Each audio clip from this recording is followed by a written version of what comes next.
বিশ্ব অঙ্গনে চলছে যুদ্ধের জোর গুঞ্জন। শোনা যাচ্ছে ইরান ইসরায়েল যুদ্ধ আসন্ন। ইরানের পারমাণবিক স্থাপনা ভেঙে গুঁড়িয়ে দেবে ইহুদিবাদী রাষ্ট্র ইসরায়েল। এমন গুঞ্জনের বিপরীতে ইরানের পক্ষ থেকে এলো তীব্র প্রতিক্রিয়া। দেশটি শত্রুদের উদ্দেশ্যে এক বাক্যে নিজেদের অবস্থান পরিষ্কার করেছে। ইরানের সর্বোচ্চ সামরিক বাহিনী আইআরজিসি যুক্তরাষ্ট্র ও ইসরায়েল ইস্যুতে তাদের অবস্থান পরিষ্কার করেছে।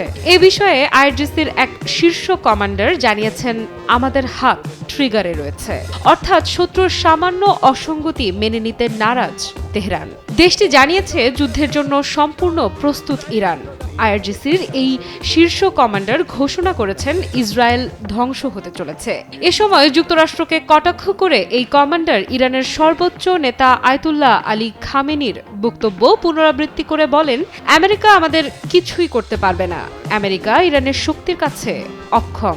সম্পূর্ণ প্রস্তুতির ঘোষণা দিয়ে আইআরজিসির এই শীর্ষ কমান্ডার শপথ করে বলেন, ইরান এবারে ইহুদিবাদী শাসনের অবসান ঘটাবে। তিনি জোর দিয়ে বলেন, ইরানের সশস্ত্র বাহিনী ইসলামী বিপ্লবের নেতার নির্দেশে যে কোনো আগ্রাসী সত্তাকে ধ্বংস করতে পুরোপুরি প্রস্তুত। সঠিক প্যাড আর সঠিক তথ্য দিয়ে কেশু সামলে নিব এক হয়ে। Monalisa sanitary napkin. পশ্চিমাদের বিরুদ্ধে যেন যুদ্ধের ডাক দিল ইরান। একে একে সকল নেতারাই যুক্তরাষ্ট্রের সমঝোতার আহ্বান প্রত্যাখ্যান করে নিজেদের একরোখা অবস্থানে অটল রয়েছেন। মধ্যপ্রাচ্যে ইরানের আধিপত্য ঠেকাতে ট্রাম্প প্রশাসন এর আগেও নিয়েছিল সর্বোচ্চ চাপ প্রয়োগের সিদ্ধান্ত। এতে দেশটি প্রচণ্ড অর্থনৈতিক চাপে পড়লেও নিজেদের কূটনৈতিক সক্ষমতার জেরে ট্রাম্প প্রশাসনকে ব্যর্থতার মুখ দেখিয়েছে। বরং সামরিক সক্ষমতা থেকে শুরু করে পারমাণবিক কার্যক্রমে তেহরানের অর্জন এখন ঈর্ষণীয়। তাই স্বভাবতই ট্রাম্পের আগ্রাসন দেশটির ওপর প্রয়োজনের অধিক হওয়া আশ্চর্যজনক নয়। তাই এবারে ক্ষমতায় বসেই ইরানকে ম্যাক্সিমাম প্রেসার 2 স্ট্র্যাটেজি চাপিয়েছেন এই মার্কিন নেতা। মেমোরেন্ডামে সই করে স্পষ্ট জানিয়ে দিয়েছেন, দেশটির ক্রমবর্ধমান পারমাণবিক কার্যক্রম ঠেকাতেই তার এই সিদ্ধান্ত। আর এই সিদ্ধান্তের জবাবে যুক্তরাষ্ট্রসহ পশ্চিমাদের বিরুদ্ধে প্রতিশোধ নেয়ার ঘোষণা দিয়েছেন আয়াতুল্লাহ আলী খামেনি। সেই সাথে যুক্তরাষ্ট্রের প্রেসিডেন্ট ডোনাল্ড ট্রাম্পের সাথে পারমাণবিক অস্ত্র ইস্যুতে কোনো ধরনের সমঝোতায় না যাওয়ার বার্তা দিয়েছেন খামেনি।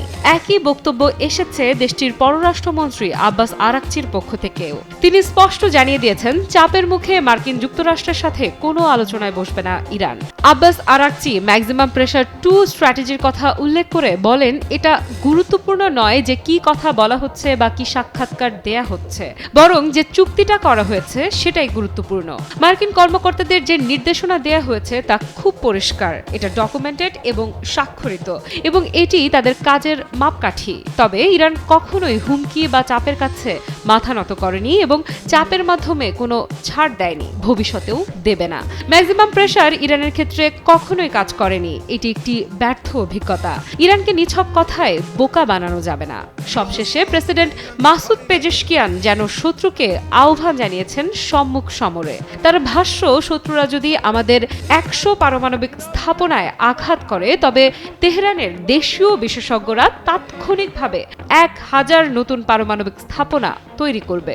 অর্থাৎ ইরানের নেতারা কোনোভাবেই যুক্তরাষ্ট্রের ভয়, চাপ, হুমকি কিংবা আলোচনার প্রলোভনে ফাঁদে পা দিয়ে সমঝোতায় রাজি নয়, বরং যুদ্ধের জন্য সম্পূর্ণ প্রস্তুত রয়েছে পারস্য উপসাগরীয় দেশ ইরান। আফরিদা ইফরাত, নিউজ 24।